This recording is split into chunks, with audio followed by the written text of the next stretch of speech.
Começando o nosso Psicologia e Propósito, hoje trazendo um assunto que faz parte da nossa vida. Bom seria que não fizesse, mas faz.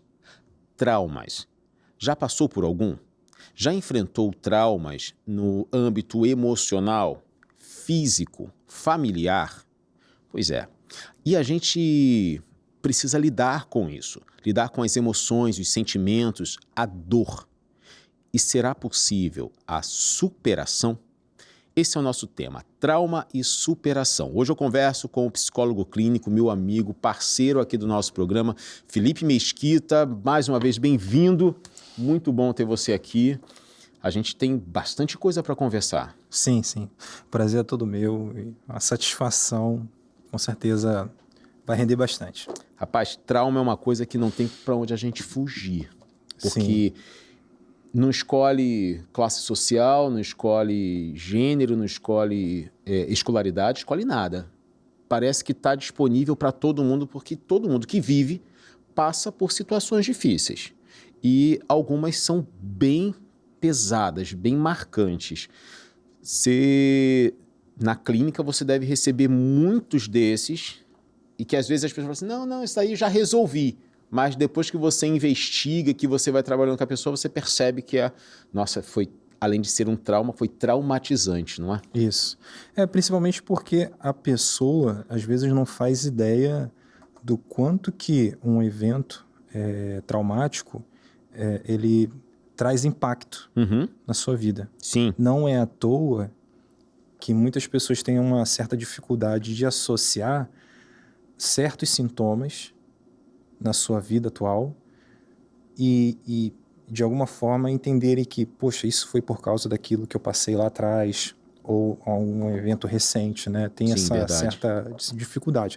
Mas o trauma traz sérios, dependendo de casos, né? Trazem graves consequências, sim. E quando a gente fala de trauma psicológico, a gente se refere a quê que você conseguiria delimitar assim para a gente entender? Sim.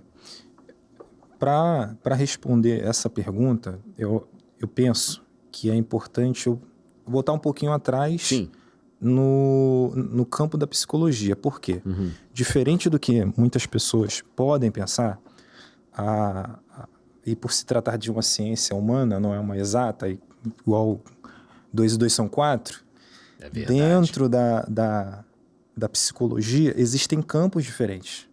Então, é muito normal, é muito comum você pegar um conceito como trauma e ver opiniões diferentes sobre esse tema. Então, por exemplo, na minha área de atuação, que é mais voltado para a psicanálise e para a psicopatologia, eu posso colocar aqui e sintetizar o pensamento, né, dessas duas áreas. A psicanálise, enquanto abordagem, vai enxergar o trauma como um evento, um excesso, né? Não somente como um evento em si, mas como a pessoa interpreta aquilo, que na verdade não vai ser nenhuma interpretação, vai ser uma ausência de interpretação. A pessoa não consegue, esse termo muito utilizado dentro da psicanálise, elaborar aquilo que ela passou. Foi um fenômeno, ela viveu aquela experiência, mas ela não consegue absorver, entender isso que ela viveu. Então, a partir disso, por ela não conseguir elaborar, ela vai começar a desenvolver sintomas. Entendi. Tá, então só para a gente conseguir visualizar, posso contar um caso, Sim, claro. Lógico, hipotético, né, e varia de pessoa para pessoa, mas só para a gente conseguir ver como é que funciona essa elaboração. Uma mulher que é mãe de 2 crianças ou 3 crianças, ela é mãe solteira e trabalha e sustenta a casa, né? Não tem ajuda de ninguém, ela mesma e tudo mais. E aí tem um momento que ela perde o emprego. E ela se vê totalmente perdida naquilo tudo. São 3 crianças que ela precisa sustentar, ela contava com aquela renda e agora precisa se reorganizar. primeiro momento, ela consegue até segurar as coisas, né? Segurar as contas, alimentação e tudo mais, mas depois começa a apertar e eles passam por um deserto. E ali ela fica traumatizada por conta de ver os filhos passando necessidade, ver as contas, a luz sendo cortada e tudo mais. E aí, passa um tempo, ela consegue o emprego e volta a trabalhar e volta a ter um pouco mais de estabilidade. Aquilo foi um trauma. Só que, como é que seria ela elaborar esse trauma, isso que aconteceu ali, que chocou, vendo os filhos pedindo comida, vendo os filhos dormindo sem um ventilador no calor do Rio de Janeiro? Isso foi um trauma. Como é que ela pode, ou como funciona essa elaboração? Do ponto de vista clínico, a gente vai trabalhar a elaboração através da pessoa, através da sua fala, né? De não, entre aspas, não fugir daquilo, mas de alguma maneira tentar encarar esse trauma, falando, se permitindo pensar sobre, né? E isso, eu estou falando isso, mas essa minha fala vem muito de dentro do ambiente clínico. Certo. Né, onde a gente vai trabalhar ali a fala dessa paciente. Porque né? na psicanálise existe um poder de cura na fala. Isso, exatamente. E aí a pessoa, o profissional, o psicanalista, o psicólogo que trabalha com a psicanálise, ele vai dando esse espaço para que a pessoa possa falar daquilo que viveu, aquilo que sentiu e sente, para ela lidar com aquilo tudo. Seria isso? Exatamente. Porque, assim, o trauma, ele é algo que excede. Tem um caso curioso, interessantíssimo, sobre Freud. Quando ele começou a elaborar, né? Freud, ele é um médico neurologista. Final do século XIX. E aí ele começou a observar o caso das pacientes histéricas. Sim. Né? Mas o que chamava a atenção dele era o seguinte: elas psicossomatizavam, que é o termo que a psicanálise também utiliza, mas aí a psiquiatria hoje vai chamar de somatização. O que seria? Elas somatizavam sintomas psicológicos, emocionais no corpo. Então, parava de andar, ou perdia a visão, ou um braço ficava dormente, né? Coisas que aconteciam com essas mulheres. É como se trouxesse aí eu vou falar um termo bem superficial, é como se trouxesse do imaginário para o real. Isso. A dor está aqui nas emoções, porém eu não consigo elaborar, não consigo lidar com isso, o corpo ele se manifesta com algum sintoma. Isso, exatamente. E, inclusive, eu lembrei até de um outro termo que eu acho que talvez até fique melhor, o processo de simbolização, né, do paciente. E aí, no caso, por exemplo, é igual como se fosse uma criança, né? A criança, ela, pela sua limitação, ela tem dificuldade, por exemplo, para entender a morte.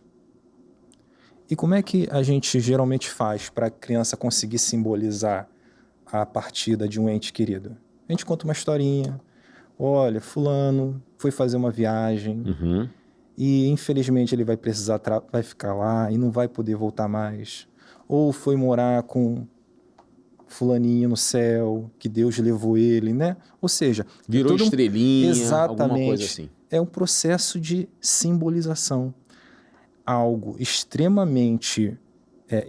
a criança não consegue entender uma morte. Sim. Mas... Às vezes nem um adulto consegue compreender, né? Sim. Então, é exatamente isso que é o processo, né? Da análise, o que a gente trabalha com o paciente. O paciente conseguir simbolizar esse trauma. Ele conseguir entender isso de alguma maneira. E aí foi justamente o que acontecia isso com essas pacientes histéricas. Porque a medicina não conseguia explicar. Fazia exame, não deu nada. Não tem doença nenhuma aqui. O que é isso? Fingimento é o quê? E aí Freud começa, no desenvolvimento da psicanálise, começa a perceber que isso que elas somatizavam ou psicossomatizavam estava relacionado a um evento traumático que elas, de alguma maneira, não conseguiam associar, não conseguiam elaborar ou simbolizar. A gente hoje ouve muita fala, né, de profissionais de saúde e pessoas que não são da área da saúde e atrelam, por exemplo, o câncer à mágoa. Você já deve ter ouvido isso algumas vezes. Ah, isso aí é muito rancoroso, e aí, né? Como se essa fosse a explicação para o surgimento, o aparecimento de um tumor.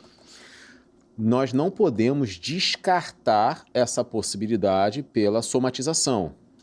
Porém, não é porque, então eu não preciso fazer o tratamento médico, é só eu lidar com o psicólogo. Não, gente, surgiu alguma coisa, tem que ir no médico para tratar, pelo amor de Deus. Agora, se você conseguir fazer um trabalho paralelo com a psicologia, você vai conseguir tratar de todas as frentes para saber lidar com aquilo, elaborar aquilo que pode ainda traumatizar. Agora, essas listinhas que aparecem no Instagram, então, podem fazer sentido. A dor de cabeça é por conta de raiva, a gastrite é de ansiedade. A gente sabe que tem algumas coisas que são bem correlacionadas, mas muita gente não atende Nietzsche porque a pessoa é muito invejosa. Sei. Assim, não porque ela fica lá trabalhando 24 horas no dia, mas, às vezes, costumam tentar dar uma explicação através das emoções para aquilo que sente. A gente tem que aí tem um certo limite, não é? E ao contrário também, tentar associar a forma que pensam por causa do que passaram, né? Sim. Então, assim, uma coisa que é importante quem está ouvindo a gente entender é a seguinte: o trauma em si, como se você pegar o fato isolado, você não consegue entender. E a gente não pode levar isso ao pé da letra. Exemplo, não significa que toda pessoa que cai de bicicleta vai ficar traumatizada. Mas, eventualmente, alguém que cai de bicicleta pode ficar. Exatamente, certo? É verdade. E aí, no caso, o que pode e o que vai fazer a gente entender o trauma que essa pessoa passou não é o fato dela cair de bicicleta, de como ela caiu, que tipo de bicicleta, ou quanto se machucou. A gente vai considerar a história da pessoa, a gente vai considerar o contexto dela, as vivências, a sua vida, a faixa etária, né? O período do seu desenvolvimento, a sua capacidade, o seu arcabouço, podemos entender assim, psicológico para lidar com uma queda. Tudo isso precisa ser considerado porque certamente vai compor essa peça no quebra-cabeça de entender. Pronto, ela traumatizou, mas existe um entendimento em torno disso. Tem um motivo, não foi só a queda. Que senão a gente... É igual, eu sei que é um tema delicado, né? Mas é igual queda de avião, né? Sim, pessoas ficam traumatizadas, né? Pessoas que sobrevivem ou passam por uma situação muito difícil. Sim. Mas nem todas. Então, como que explica? Algumas ficam traumatizadas e outras não. Pois é. Vamos trazer então para algo que nem graças a Deus, nem todos passaram por uma experiência desagradável no avião. Eu nunca passei. De vez em quando eu peguei uns aviões que pegou umas estradas com buraco, dá umas balançadas. Turbulênciazinha, né? Mas assim, nada sério, graças a Deus. Porém, a gente falou sobre o luto, né? De como é que explica a morte para a criança. Todo ser humano, em algum momento da vida, vai perder alguém. Isso é fato, não tem para onde correr. Infelizmente, bom seria se fosse diferente, mas não, todo mundo vai passar por isso. E tem pessoas que por exemplo, depois do velório, levam o luto nas 5 fases do luto, né? Negação, raiva, depressão, enfim. E tem outras que no outro dia levanta e segue a vida como se nada tivesse acontecido. Qual seria a explicação psicológica para isso? Eu vou dar um exemplo que eu acredito que se encaixa muito bem com isso. De um caso que aconteceu, uma pessoa próxima, uma mãe, o seu filho foi diagnosticado com câncer, leucemia, bem ali na fase no final da infância, entrando para a adolescência. Nossa. E trataram durante anos, acho que se não me engano foram uns 4 anos de tratamento. E por fim, culminando no falecimento do filho dela. Em princípio, ela não demonstrou sinais de um trauma.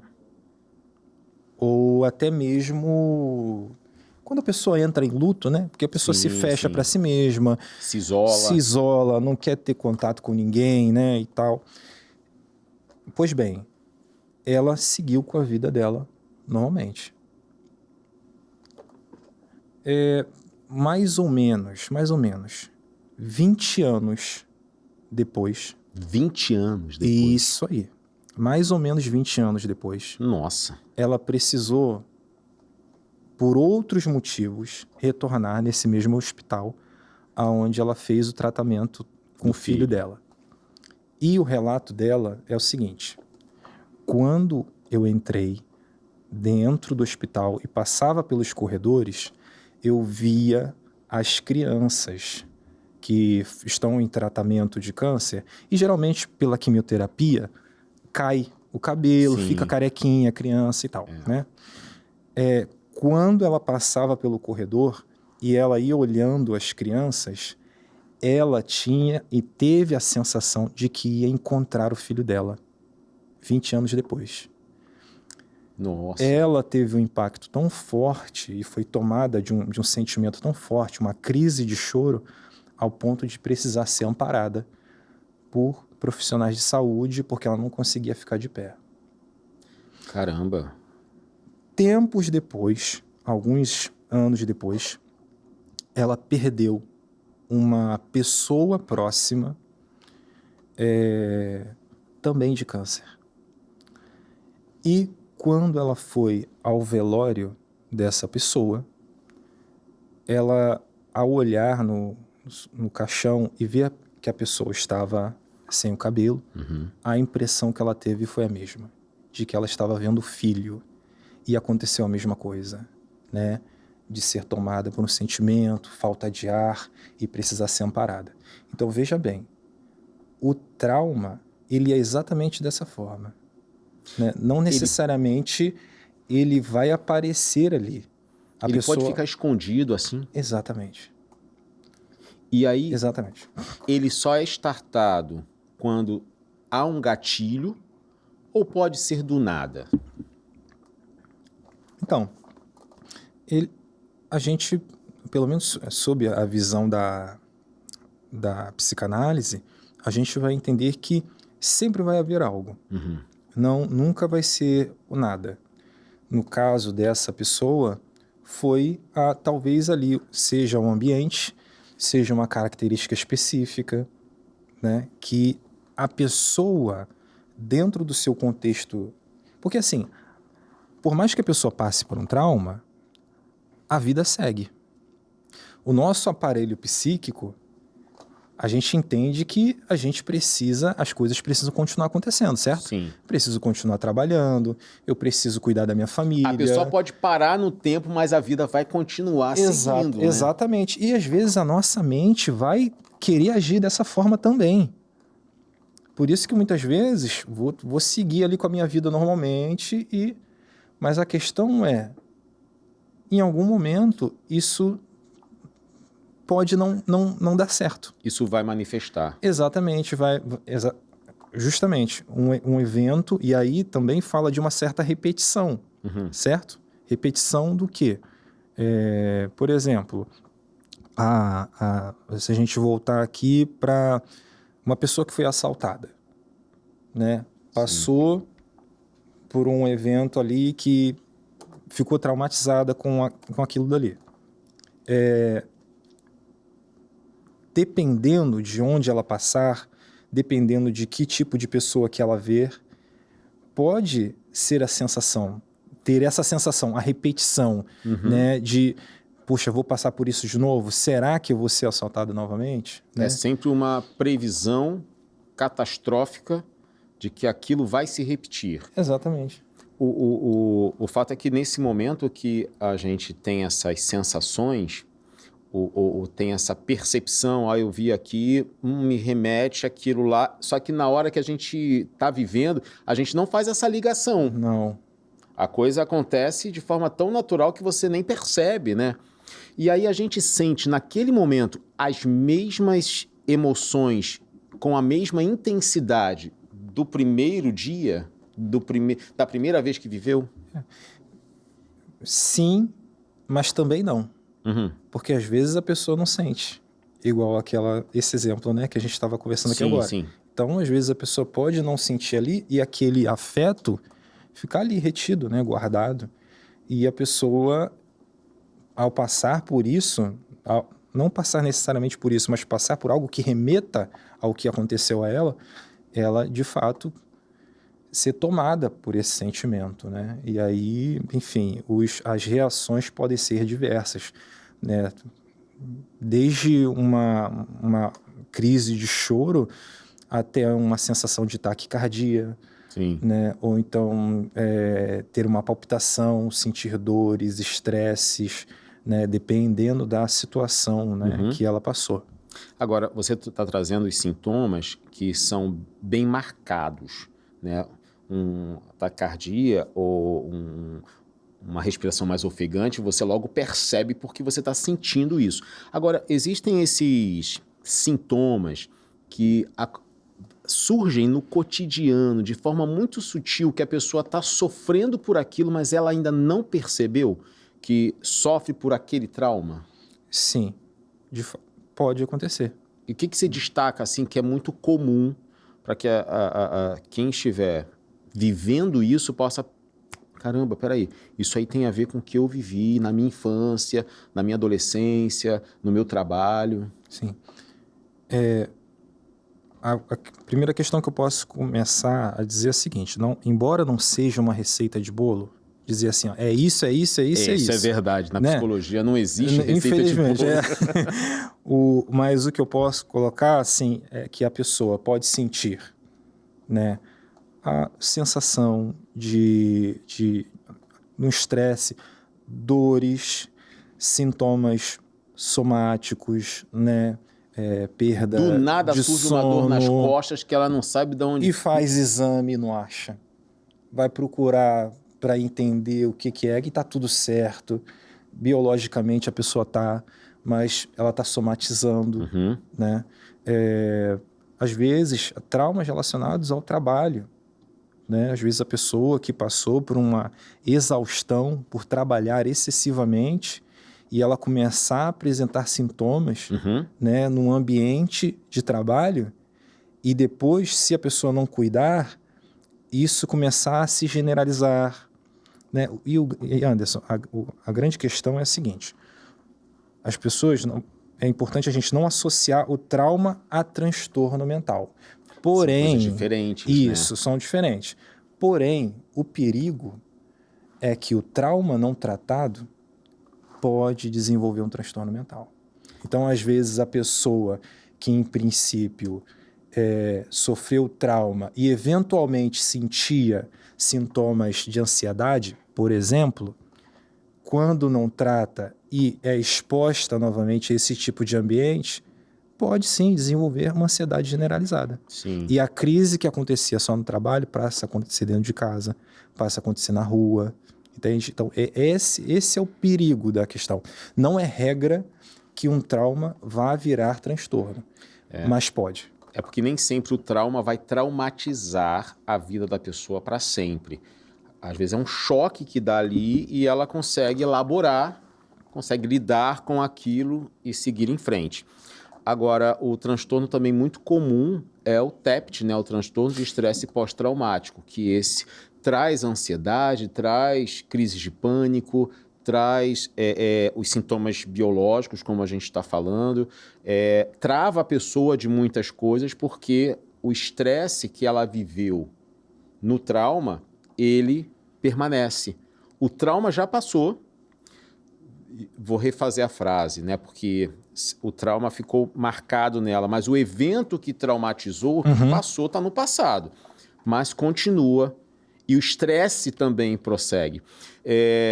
A gente, às vezes, se depara com casos de abuso sexual, que é, segundo as pesquisas, o pior trauma que uma pessoa pode sofrer, porque perde, aflige a dignidade, a humanidade, a vítima se sente culpada e vítima ao mesmo tempo, dá uma confusão mental nisso tudo, faz a pessoa se ver como uma coisa, não mais como uma pessoa. E é um trauma que vai percorrer ainda por muito tempo até ser elaborado. O fato é que é um trauma bem mais intenso para poder trabalhar nisso.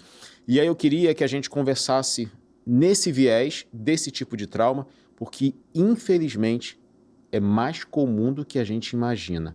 A gente na clínica, de vez em quando, a gente recebe casos assim, e aí a gente precisa saber manejar tudo isso. E você falou no bloco passado que você também trabalha com psicopatologia. Isso. E aí você junta os dois? Porque, no caso, a psicopatologia entra no processo diagnóstico, né? E, no caso, que a gente usa ali o DSM-5 para poder trazer diagnósticos, né, para pacientes que eventualmente necessitam de ter um encaminhamento psiquiátrico ou fazer um tratamento, né, de um transtorno que às vezes é mais grave, crônico. Sim. E, enfim, então aí entra a psicopatologia. Inclusive, acabei que eu nem disse, né, o conceito de trauma para psicopatologia. É verdade. Que é, no caso, aí a psicopatologia vai entender como uma ruptura, né, no psiquismo, ruptura psíquica da pessoa, onde vai trazer alterações ali na sua cognição, nas suas emoções e até mesmo nos comportamentos. Ou seja, então o trauma, ele marca a vida da pessoa num todo. Isso. Não vai só, não, ele só ficou meio chateado, mas se foi um trauma mesmo. E a gente está falando assim de trauma de verdade. Exatamente. Né? Não é uma DR que você teve em casa. Não, gente, tem coisas muito traumáticas. E também as pessoas hoje adotaram a palavra trauma no senso comum de uma forma muito generalizada. Estou traumatizado. É verdade. Por quê? Porque meu time perdeu. Estou traumatizado. Então, assim, não acaba entrando muito nessa generalização e talvez pode ficar meio banal. Mas o trauma, de fato, ele vai trazer alteração nesses contextos da vida da pessoa como um todo. Fizeram a mesma coisa com a palavra depressão. Eu estou depressivo hoje. Hoje eu acordei, não, hoje eu estou bem. Primeiro que depressão não é um negócio que hoje está bem, amanhã está mal, no outro dia está bem, não funciona assim. Então, sim, depressão, trauma, são palavras que caíram no senso comum e realmente parece que perdeu o seu real significado. Então, quando a gente fala aqui de trauma e superação, são coisas que ficaram marcadas na vida, que impede, te trava, não deixa você seguir. No bloco passado, finalzinho, trouxe a questão do abuso sexual, que causa um trauma real na vítima. Eu não vou nem falar do abusador, porque aí seria um outro programa, outro... Sim. Não estou aqui dizendo que está certo ou errado, esse não é o propósito desse programa. A questão é o trauma que aquela vítima acaba carregando para o resto da vida. E aí a gente abre um leque para discutir todas essas frentes que você falou. O emocional, o comportamental, o social, que são os lugares que sofrem as consequências desse trauma. Dentro do abuso sexual, o que você pontua de mais pesado para lidar? Num primeiro momento, o que a gente... muito comum a pessoa que sofre, né, algum tipo de abuso e a partir disso ela desenvolve um trauma, e, enfim. E aí eu falo isso com muito tato, né, porque é uma situação muito delicada. Sim, verdade. Mas geralmente a pessoa se culpa muito. Isso é muito comum acontecer. Então, no processo, me volto para o processo clínico, um atendimento, um acompanhamento, é mais oferecer, em princípio, um acolhimento mesmo para a pessoa, né? De uma forma bem devagar, porque, assim, o processo da pessoa, né? E aí a gente entra, né, na questão da superação, varia de pessoa para pessoa. Não existe um tempo específico, pelo menos assim na minha abordagem, dentro da psicanálise não existe um tempo específico, né? Em tanto tempo essa pessoa aqui vai superar esse trauma, né? Não é igual um antibiótico que toma 7 dias, né? Isso aí, verdade. E existe o tempo da pessoa, né? Mas em princípio, né, é muito comum a pessoa se culpar, né, o sentimento de culpa. Ela acha que sofreu aconteceu. aquilo porque ela deu uma brecha, porque ela não se posicionou, ela acaba carregando e traduzindo tudo aquilo que ela sofreu como única e exclusiva responsabilidade dela. Isso, exatamente. E, assim, a questão é que a pessoa não tem, às vezes, esse espaço para poder refletir sobre a sua própria fala. Né? Então, assim, e esse que é o bom, eu faço uma propagação, uma promoção aonde eu for, faça psicoterapia, né? Porque lá no ambiente clínico, você, além de estar seguro, a pessoa vai poder dizer, vai poder falar sobre si e se ouvir, né? Poxa, por que eu me culpo tanto por isso que aconteceu? Será que realmente eu sou a pessoa culpada por isso? Você acha que nesses casos as pessoas têm um pouco de dificuldade de encarar o fato de novo por medo de descobrir que alguma maneira que ela pensa seja verdade? Dela de repente falar assim, caramba, não, é melhor não coisar porque eu acho que eu sou culpado, então deixa quieto. Também.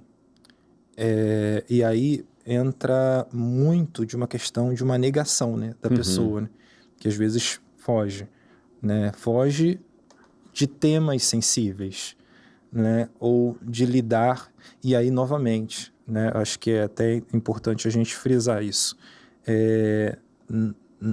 a pessoa muitas vezes pode entrar em conflito consigo mesma, né, e não é de forma alguma culpar a pessoa por aquilo que ela sofreu. Mas a pessoa, de alguma maneira, pode achar e se culpar. Poxa, será que realmente eu dei sinais, né? E nesse sentido, a psicanálise, o Freud toca muito nessa questão, né, do não dito, né, do por que você está se culpando tanto, né? E aí muitas vezes isso de alguma maneira pode despertar na pessoa sentimentos, pode fazer a pessoa entrar em contato com questões em si, mas assim, são questões extremamente delicadas, que o profissional ele precisa ter um tato, principalmente tratando de uma questão tão séria quanto abuso. Pois é, e essas realidades, essas situações acontecem às vezes na infância, que se prolongam durante a vida adulta. E aí elas se manifestam de várias maneiras. Socialmente, quais são as manifestações que você percebe desses traumas? E não me refiro apenas ao trauma de abuso sexual, a um trauma no geral, o que a pessoa consegue perceber dela em relação às outras pessoas por conta daquele trauma, além do isolamento que a gente já falou? Sim. Vou pegar um outro exemplo do que pode ser um trauma. Sim. Abandono.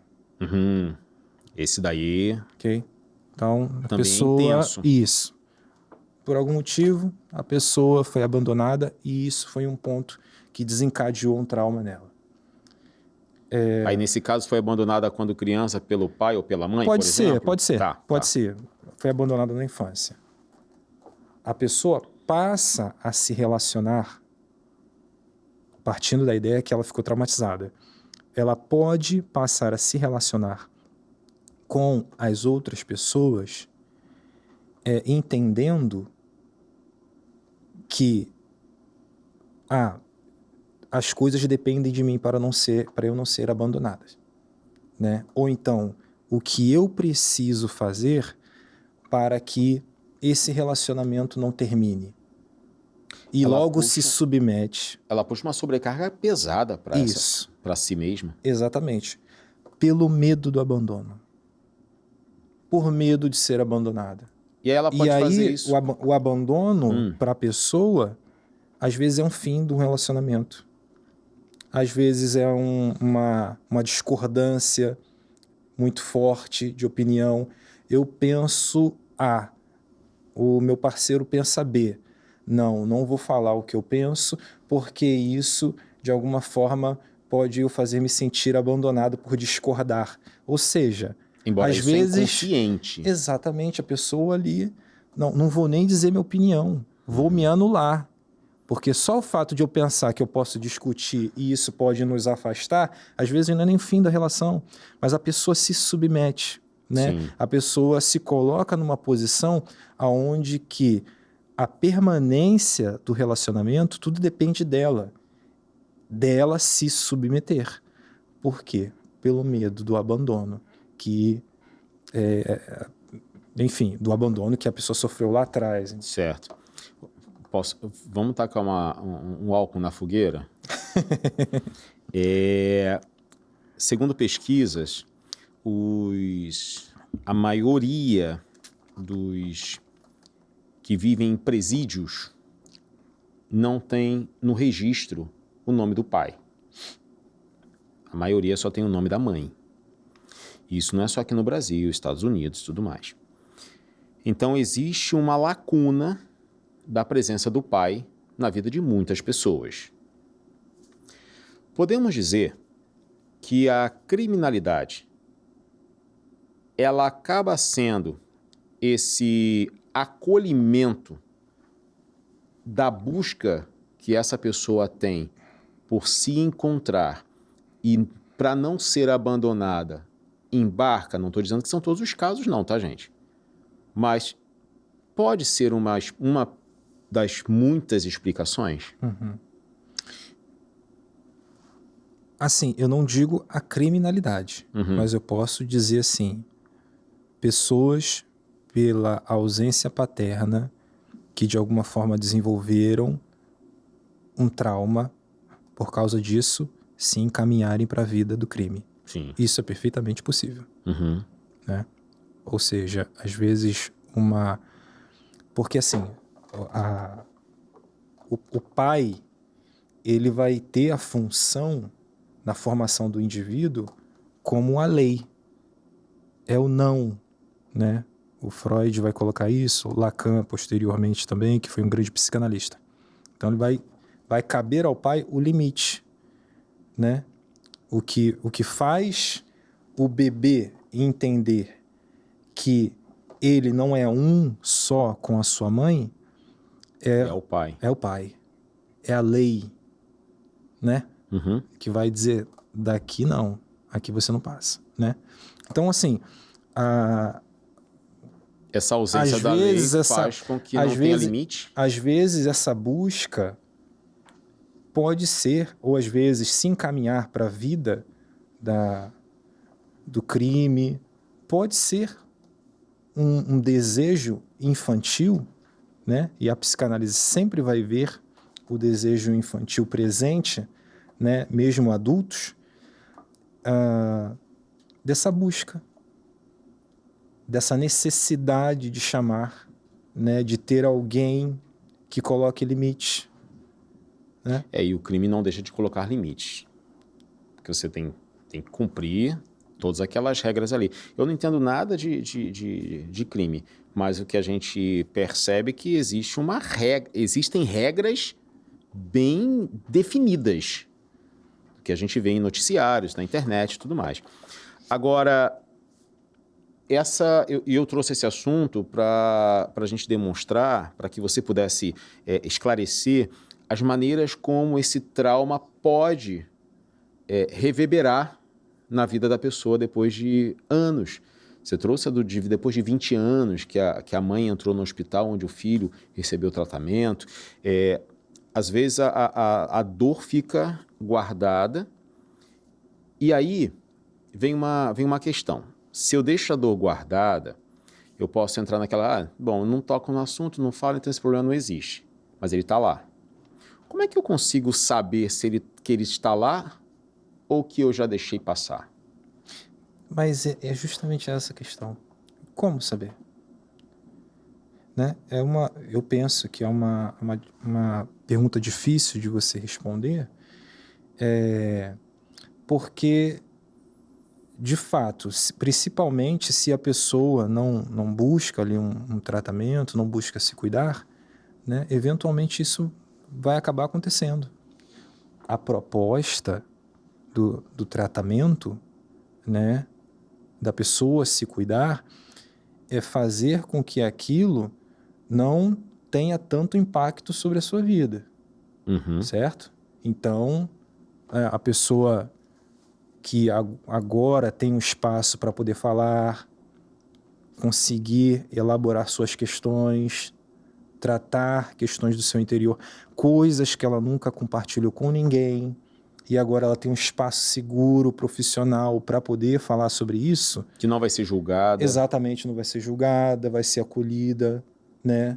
Mas isso também não significa que ela não vai ser confrontada com as suas próprias falas. Sim, verdade. Né? Que o espaço psicoterapêutico não é só um espaço ali onde você fala e vai embora. Você é questionado também. Não conte, né, que você vai chegar lá e só ser abraçado e falar, eu te entendo, vamos estar aqui. Não, vão ter intervenções para fazer a coisa mudar, para que a pessoa consiga encontrar o equilíbrio dela, né, da maneira que ela consiga chegar. E a ideia, Anderson, é justamente essa.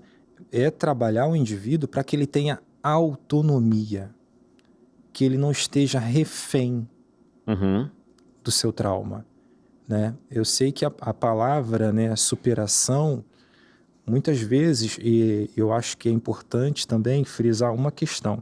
Infelizmente, existem muitas pessoas ditas profissionais ou terapeutas, seja lá o que for. Não, vem aqui que você vai superar o seu trauma, né? Mas não no sentido bom da palavra, mas no sentido ruim, aquele mundo da fantasia, fantástico mundo de Bob, né?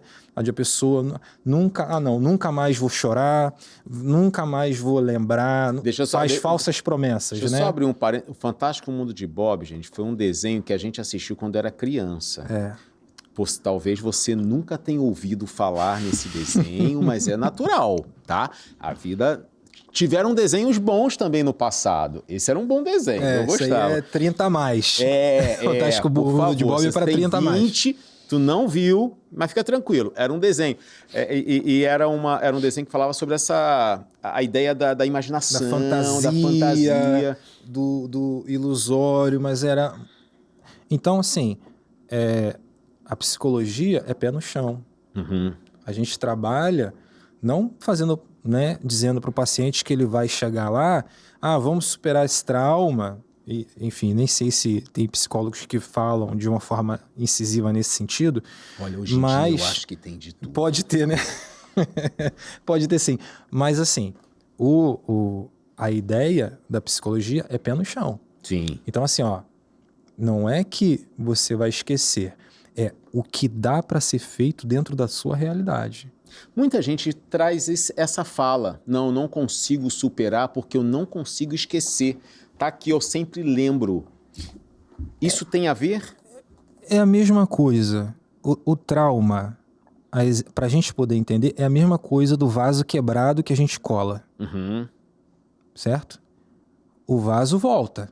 Sim, todo remendado. Remendado, né? Com a parte quebrada ali dele que foi colocada de volta, foi colado. Mas ele vai ser o mesmo vaso que era quando não tinha sido quebrado? Impossível. Não, impossível. O trauma, ele traz uma mudança que é para a vida da pessoa. Mas assim, não significa que a vida da pessoa tem que se resumir a um trauma. A minha vida não tem que se resumir a um transtorno. A minha vida não tem que se resumir a sofrimento. Existe vida para além do meu trauma. E é essa a importância do profissional de psicologia. Trabalhar essas questões e a pessoa conseguir ali ressignificar, né? E aí eu entendo, eu acredito que a gente pode entender a superação do trauma como isso. A vida precisa continuar. Agora é interessante você dar essa abordagem, essa fala, que eu não sou o meu trauma. Eu sou muito mais do que aquele trauma. Eu sou muito mais do que aquele episódio. E o trauma, ele tem um peso tão grande que ele acaba, se a gente não tomar cuidado, ele assume toda a nossa vida, vira refém daquele trauma. E a gente precisa de acompanhamento, de autoconhecimento, de elaboração, de uma orientação profissional para conseguir ver. Porque é como se fosse um óculos, né? Aqui os dois estão de óculos. O trauma é o óculos que, se você ficar com ele, você vai ver tudo pela lente do trauma. Até que você tire o óculos... Deixa eu botar de volta que eu não enxergo nada. Você vai ver de outra forma. Às vezes precisa só limpar o óculos para você ver melhor. Às vezes é necessário, dentro de uma psicoterapia, você perceber que você tem outros valores, que você tem outras capacidades, que você não foi culpado, você foi vítima, de que você não tinha o que fazer naquele momento. Exatamente. Né? Você foi encurralado para alguma coisa. E aí eu digo em todas as questões do trauma, você foi obrigado a viver aquilo que você viveu.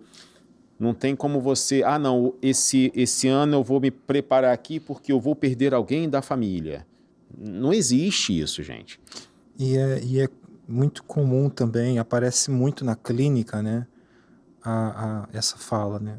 Eu não era assim. Uhum. Né?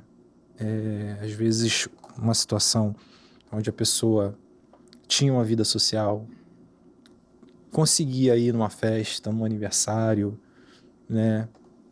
Era comunicativa, falava com as pessoas, talvez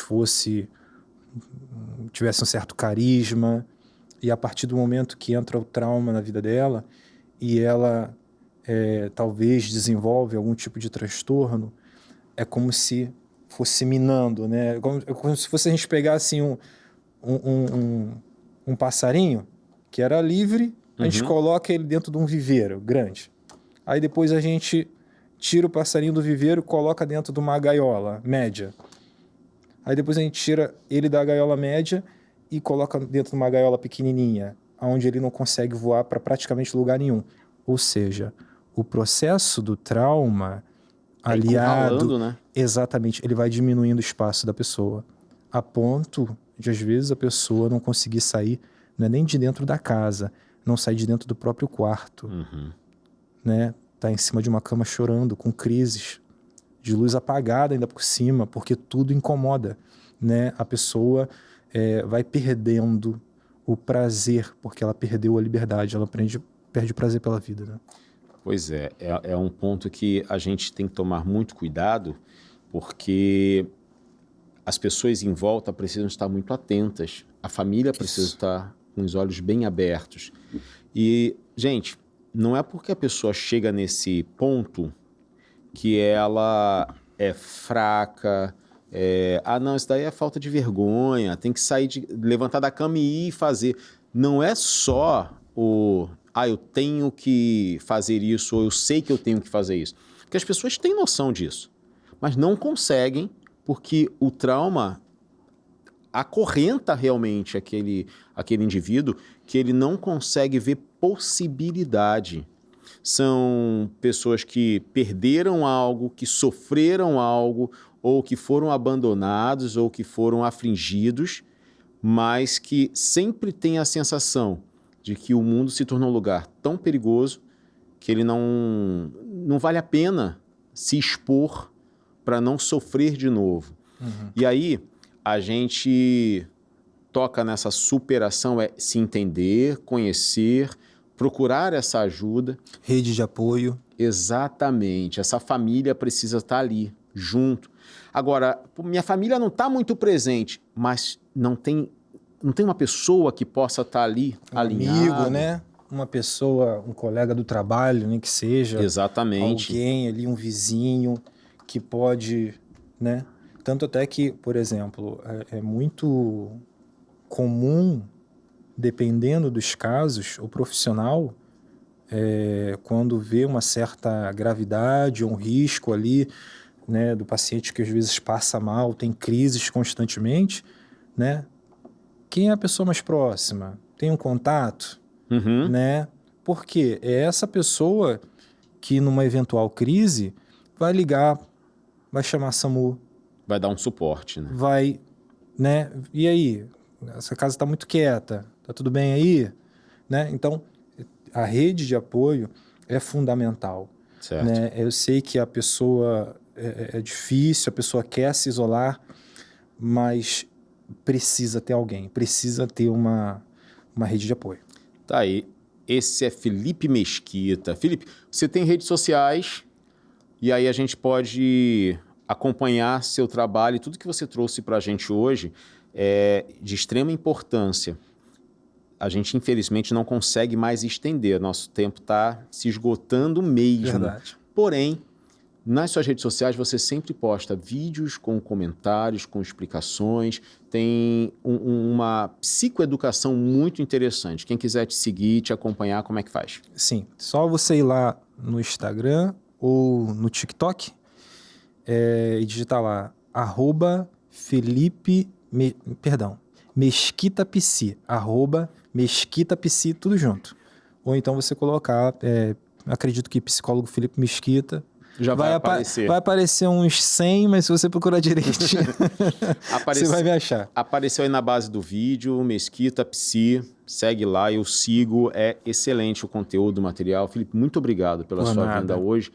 Desejo sucesso para você, para os seus pacientes, que seja um caminho, né? A gente está ainda em abril, né? Nesse período aqui de 2026, que seja um período de ano muito abençoado, muito bom para vocês. Muito obrigado, a recíproca é verdadeira. Beleza, e você de casa, valeu pela sua companhia, foi bom a gente conversar sobre esse assunto, trauma e superação. Você pode aproveitar e deixar seus comentários no nosso canal no YouTube, que é a nossa produção, a gente fica ali super atento, até porque podem vir novas propostas de assuntos para a gente discutir aqui. Esse foi mais um Psicologia e Propósito. Tchau!